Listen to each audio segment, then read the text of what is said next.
그러면 실제로 자, 지역의 문화유산을 한번 답사하러 갔다고 생각을 해보고 한번 출발을 해보도록 하겠습니다. 자, 그러면 우리가 대웅전으로 바로 갔어요. 대웅전에는 이제 탑이 있죠. 이렇게 탑이 있어요. 자, 선생님이 한번 설명을 해줄게요.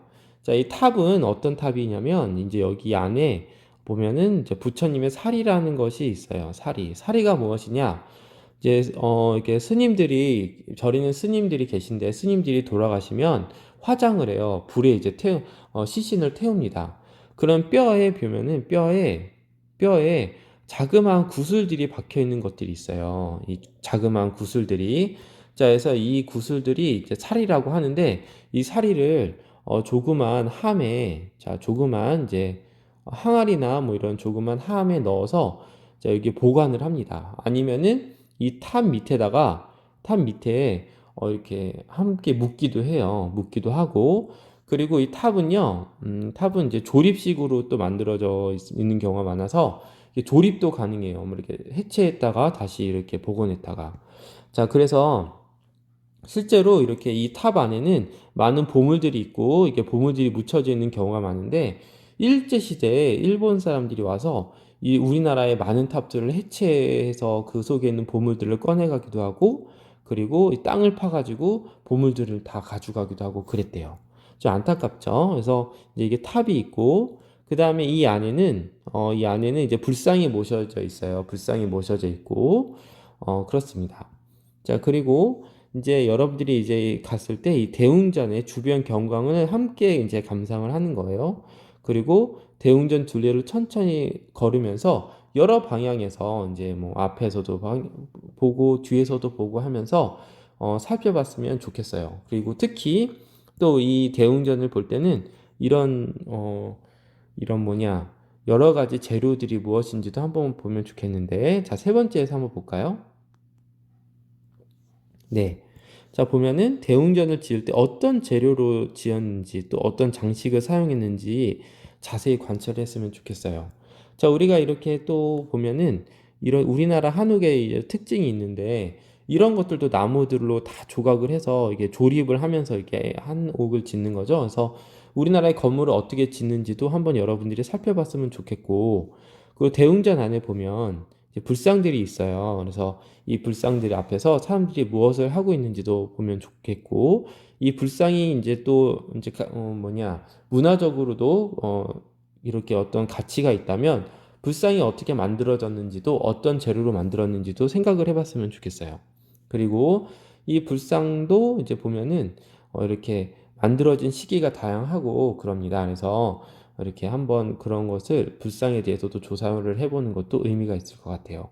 그리고 혹시라도 이제 하면서 모르는 것이 있다면 문화관광 해설사 분이 계실 거예요. 그분에게 질문을 통해서 우리가 모르는 것도 질문할 수 있을 것 같습니다.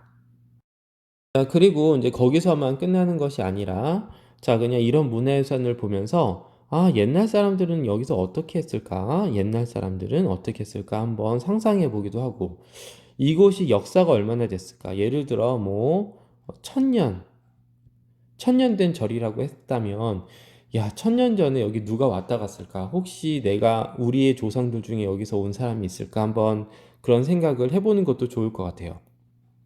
또, 이제 대웅전 주변을 돌아다니면서 사진을 찍거나 이제 그림을 그리기도 하는데, 그런데 여기서 이제 주의할 점, 뭐 떠들거나 장난치거나 뭐 이런 경우가 있으면 안 되겠죠. 그리고 탑도 이렇게 보면은 이제 가끔씩 중요한 탑들은 이렇게 뭐가 있냐면 여기 이제 이렇게 펜스가 이렇게 쳐지는 경우가 있어요. 이제 못 들어가게. 그런데 막 넘어가가지고 만져보거나 하거나 하면은 좀 이렇게 실례가 될 수 있으니까 그런 부분도 이렇게 좀 주의를 해줬으면 좋겠습니다. 그리고 이제 이렇게 해서 답사가 끝나는 게 아니에요. 이렇게 한번 갔다가 왔다면 우리가 이거를 어떻게 해야 돼요? 기록을 하는 거예요, 기록. 그래서 기록을 남겨야 아, 우리가 이제 무엇을 했고 무엇을 배웠는지 알 수 있겠죠? 자, 그러면 어떻게 기록을 해야 되는지 한번 살펴보도록 하겠습니다. 자, 그래서 이제 선생님이 이제 지난 시간에 우리 배웠던 답사 계획서가 있었어요. 답사 계획서가 있었는데, 자, 이거랑 함께 보면서 한번 답사 보고서는 어떻게 쓰는지 한번 알아볼게요. 자, 한번 보겠어요. 우리가 지난 시간에 답사 계획서를 썼을 때 답사의 목적, 장소, 날짜, 사람, 누가 갔는지, 내용, 어떤 내용을 볼 건지, 어떤 방법으로 답사를 할 건지, 역할은 어떻게 나눌 건지 해서 준비물은 무엇인지, 주의할 점은 무엇인지를 이렇게 썼습니다. 그래서 일단 계획이었죠. 그래서 어떻게 해야 되겠다는 그런 계획이었는데, 그럼 보고서에는 어떤 내용이 들어가면 좋을까요? 네, 보고서에는 자, 한번 볼게요. 자, 우리가 답사 목적은 그대로 쓰죠. 그래서 뭘 알아보기 위해서 답사 보고서 갔었다. 그다음에 어디로 갔었다. 답사 장소도 그대로 쓰면 되겠습니다. 왜냐하면 이제 우리가 어디를 갔는지, 그다음에 날짜는 언제 갔는지, 뭐 계획은 이랬는데 뭐 실제로는 이날 갔는지 아니면 그대로 갔는지 날짜도 쓰고, 답사한 사람도 같이 쓰면 좋겠어요. 누구누구가 갔는지. 그리고 준비물. 자, 준비물이 이렇게 있죠. 그래서 준비물도 자, 어떤 것을 준비해서 갔는지. 그래서 나중에 누군가가 이렇게 답사를 혹시 가려고 할 때 우리가 참고할 수 있도록 보고서를 자세히 한번 써주면 좋을 것 같아요.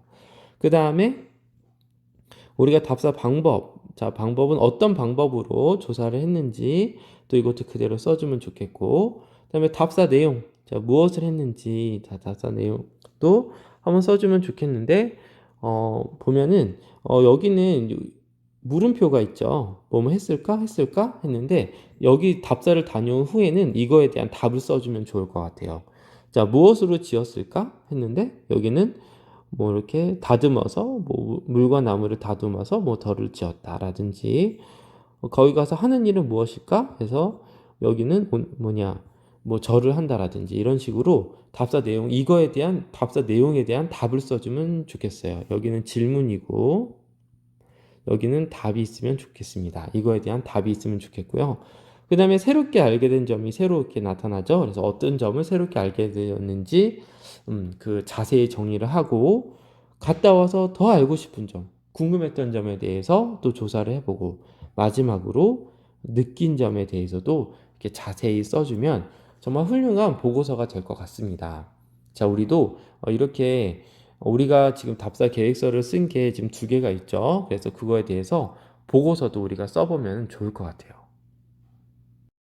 자, 그럼 우리가 이제 계획서와 이제 보고서를 쓰는 방법을 한번 알아봤고요. 자, 여러분, 자, 이렇게 해서 우리가 다음에는 이렇게 이 보고서를 가지고 이제 또 뭘 할 거냐면, 이걸로 이제 끝나냐? 그게 아니라 이제 이걸 가지고 답사 자료를 이제 만들어 보면 좋을 것 같아요. 그래서 답사에 대해서 뭐 이렇게 소개 자료, 뭐 예를 들어 이제 우리가 고창 선운사를 갔다 왔다면 이거에 대한 소개 자료를 직접 만들어 보면서 우리 문화유산이 이제 얼마나 소중하고 또 이렇게 다른 사람에게 소개를 하면서 좀 그거에 대한 자부심도 가져보고 하는 시간을 가져보면 좋겠습니다. 네, 그럼 다음 시간에 뵙겠습니다.